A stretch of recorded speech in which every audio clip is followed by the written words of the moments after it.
Assalamualaikum warahmatullahi wabarakatuh. Selamat pagi anak-anak. Apa kabar kalian hari ini? Semoga diberikan kesehatan, diberikan kemudahan dalam menuntut ilmu, dan tetap istiqomah menjalankan segala perintah Allah. Sebelum kita memulai pelajaran kita hari ini, marilah kita berdoa dengan membaca basmalah. Bismillahirrahmanirrahim. Pada pertemuan kali ini, pertemuan membahas tentang sifat-sifat Allah. Sifat-sifat Allah yang sudah kalian ketahui itu tidak lepas dari contoh dari sifat Allah itu sendiri. Kalian melihat pemandangan di depan kalian di situ, bagaimana indahnya pemandangan. Itu tidak bisa terlepas dari desain pencipta alam semesta, yaitu Allah Subhanahu wa Ta'ala. Yang artinya Allah memiliki sifat wajib, mustahil, dan jaiz. Nah, kalian bisa membedakan apa perbedaan sifat wajib, mustahil, dan jaiz? Nanti akan saya jelaskan di dalam poin selanjutnya.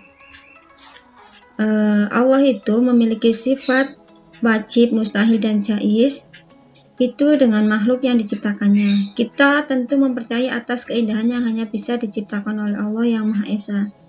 Dengan kesempurnaan sifat-sifatnya, jadi sifat-sifatnya nanti akan saya jelaskan. Di situ sebagai orang yang beriman, agar hidupnya selalu berada dalam lindungannya, maka memohon dan memintalah kepada Allah Subhanahu wa Ta'ala. Kompetensi dasarnya, kita menganalisis sifat wajib, mustahil, dan jaiz Allah beserta bukti, dalil, nakli, dan aklinya. Selanjutnya, indikator pencapaian kompetensinya menjelaskan pengertian sifat wajib Allah. Jadi sifat wajib Allah itu dibagi menjadi 4, ada nafsiyah, salbiyah, ma'ani, dan maknawiyah.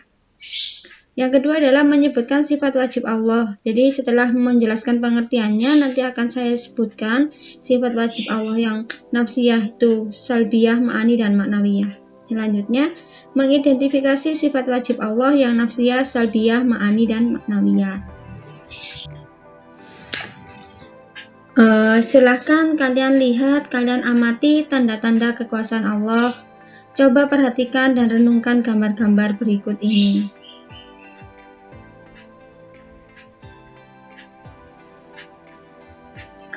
Setelah mengamati tanda-tanda kekuasaannya dari gambar yang kalian perhatikan, tentu banyak pertanyaan yang muncul di benak kalian. Pasti muncul, bagaimana caranya Allah menciptakan hal semacam itu? Tanda-tanda kekuasaannya sangat besar, tidak bisa dibandingkan dengan yang lainnya. Tanda-tanda kekuasaan Allah itu terdapat dalam Quran surat Ar-Ra'd ayat 2 sampai ayat 4. Artinya, Allah lah yang meninggikan langit tanpa tiang, sebagaimana yang kamu lihat, kemudian Dia bersemayam di arsy dan menundukkan matahari dan bulan, masing-masing beredar hingga waktu yang ditentukan. Allah mengatur urusan makhluknya, menjelaskan tanda-tanda kebesarannya, supaya kamu meyakini pertemuanmu dengan Tuhanmu. Jadi tanda-tanda yang pertama dalam Quran surat Ar-Ra'd ayat 2 sampai 4 itu, Allah meninggikan langit tanpa tiang sebagaimana yang kamu lihat. Yang ketiga, dan Dialah Tuhan yang membentangkan bumi dan menjadikan gunung-gunung dan sungai-sungai padanya, dan menjadikan padanya semua buah-buahan berpasang-pasangan. Allah menutupkan malam kepada siang, sesungguhnya pada yang demikian itu terdapat tanda-tanda kebesaran Allah bagi kaum yang memikirkan. Ayat 4, dan di bumi ini terdapat bagian-bagian yang berdampingan dan kebun-kebun anggur, tanaman-tanaman dan pohon kurma yang bercabang dan yang tidak bercabang, disirami dengan air yang sama. Kami melebihkan sebagian tanaman-tanaman itu atas sebagian yang lain tentang rasanya. Sesungguhnya pada yang demikian itu terdapat tanda-tanda kebesaran Allah bagi kaum yang berpikir. Sifat-sifat Allah itu ada 3 yang sudah saya sebutkan tadi. Yang pertama adalah sifat wajib. Nah, Sifat wajib itu apa? Ya betul, sifat-sifat yang pasti dimiliki oleh Allah yang sesuai dengan keagungannya sebagai pencipta alam semesta. Sifat-sifat wajib ini dikelompokkan menjadi 4 kelompok. Ada nafsiyah, salbiyah, ma'ani, dan ma'nawiyah. Itu akan saya jelaskan di slide berikutnya. Ada sifat mustahil. Nah, kalau mustahil itu berarti kebalikan dari sifat wajib. Berarti sifat yang tidak mungkin ada dan tidak layak disandarkan pada zat sebagai pencipta alam semesta. Kalau sifat wajib itu sifat yang pasti dimiliki oleh Allah. Kalau sifat mustahil itu kebalikan dari sifat wajib, yaitu sifat yang tidak mungkin ada dan tidak layak disandarkan pada zatnya sebagai pencipta alam semesta. Yang ketiga ada sifat jaiz. Apa itu sifat jaiz ya? Sifat jaiz itu adalah sifat kebebasan Allah, yakni kebebasan. Sebagai Tuhan semesta alam, sifat jaiz ini kebebasan untuk berbuat sesuatu atau tidak berbuat sesuatu dengan sesuai kehendaknya. Berarti sifat kebebasan Allah mau berbuat sesuatu atau tidak mau berbuat sesuatu. Nah, sifat wajib Allah itu ada 20 dan dibagi menjadi 4 sifat. Yang pertama ada sifat nafsiyah. Apa itu sifat nafsiyah? Sifat nafsiyah itu sifat yang berhubungan dengan zat Allah semata. Dengan zat Allah semata berarti sifat nafsiyah ini hanya ada satu. Apa itu anak-anak? Jadi sifat nafsiyah itu hanya ada satu, yaitu sifat wujud. Wujud artinya ada. Allah adalah Tuhan yang wajib kita sembah, itu pasti ada. Allah itu ada tanpa ada perantara sesuatu, tanpa ada yang mewujudkan. Mustahilnya, mustahil berarti tidak tidak mungkin dimiliki oleh Allah, itu adam, artinya tidak ada. Dalil yang menjelaskan tentang wujud itu adalah dalil Quran surat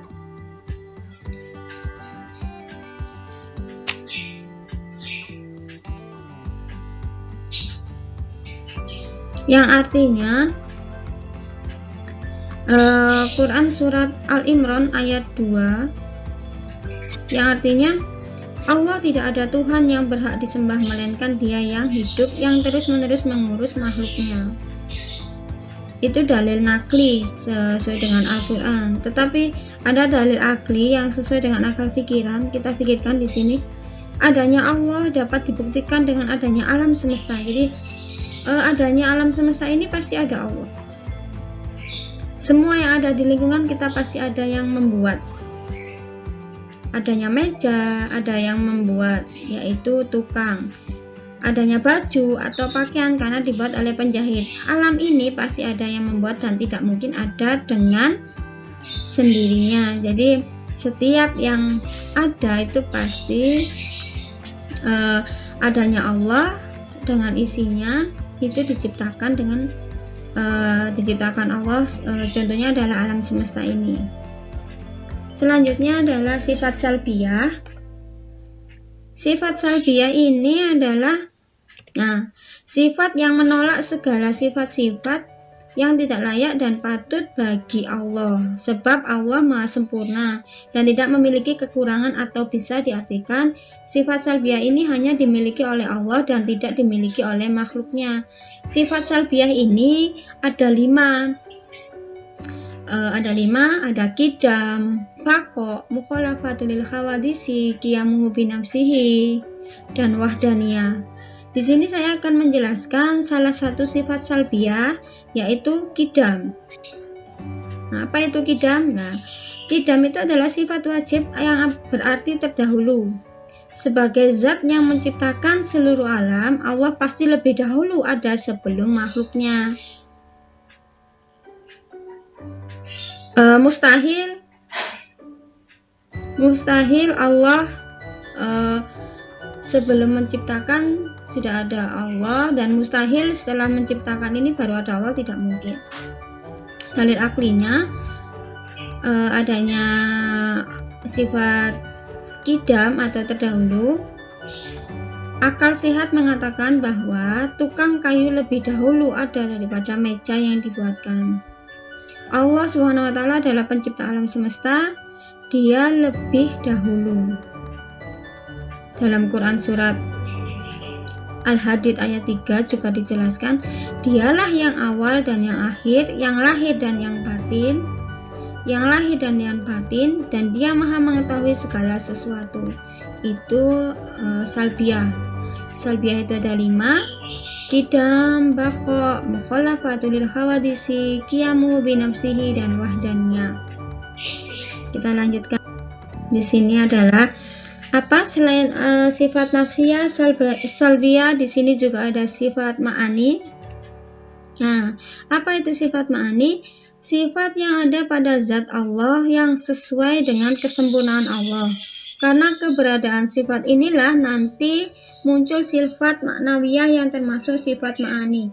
Sifat ma'ani itu jumlahnya ada 7. Nanti sifat maknawiyah juga akan berjumlah 7, karena sifat ma'ani ini akan muncul, keberadaannya sifat ma'ani ini akan muncul adanya sifat maknawiyah. Sifat ma'ani ada 7, ada kudrat, irodat, ilmu, khayat, sama, basur, dan kalam. Di sini Bu Yuni akan menjelaskan sifat ma'aninya. Sifat ma'ani contohnya adalah kudrat. Apa itu artinya kudrat? Ada yang tahu? Nah, kudrat itu artinya kuasa. Allah Maha Kuasa dengan kekuasaan yang tidak terbatas. Kekuasaan Allah itu meliputi apa saja? Meliputi segala sesuatu yang diciptakan oleh Allah, dan mewujudkan serta meniadakan segala sesuatu yang dikehendakinya.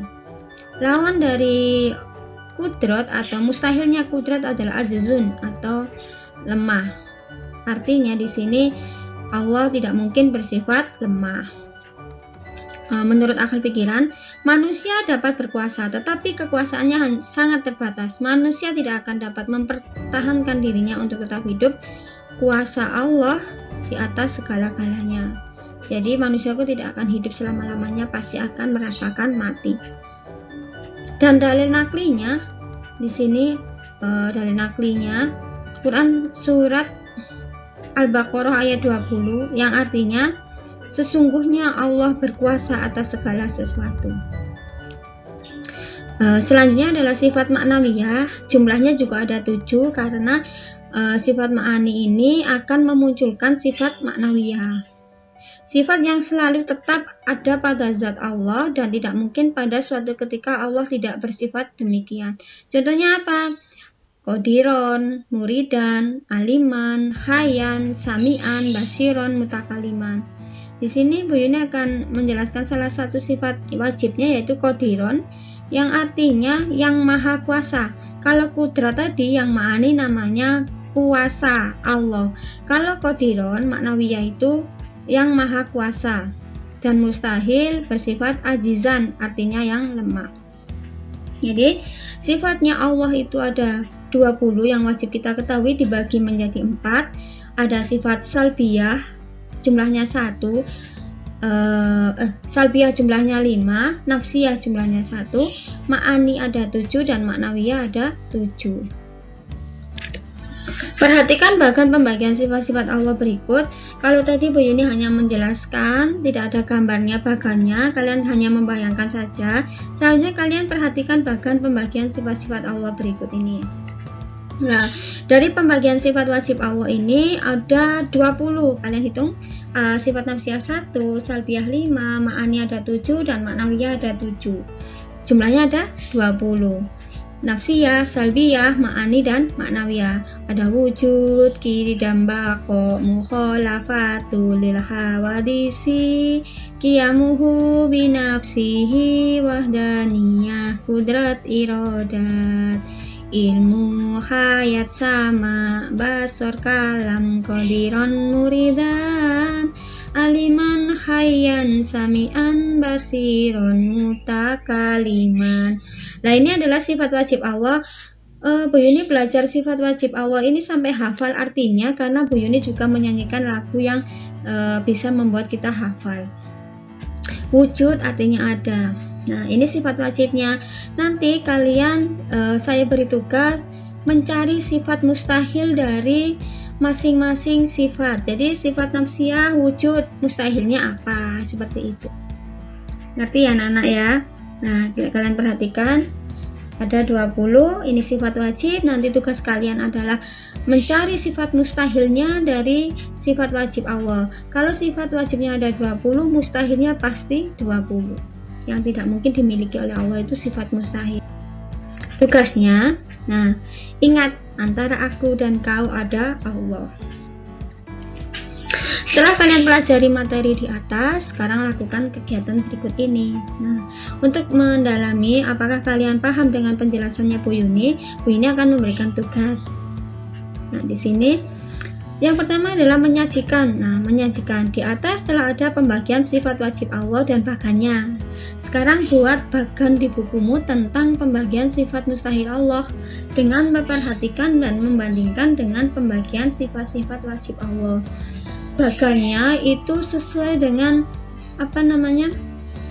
kalian semenarik mungkin bagannya itu, dan bagannya itu harus ada sifat wajib terus ada sifat mustahil biar kalian nanti bisa membuatnya dan bisa menghafal, dan juga di sifat wajibnya Allah itu diberikan arti dan mustahilnya juga diberikan arti dari sifat tersebut. Ditulis di buku tulis, difoto dan diupload. Link pengumpulannya di sini sudah saya tulis. Silahkan kalian masukkan di link pengumpulan tugasnya. Terima kasih atas perhatiannya. Semoga bermanfaat. Saya akhiri. Wassalamualaikum warahmatullahi wabarakatuh.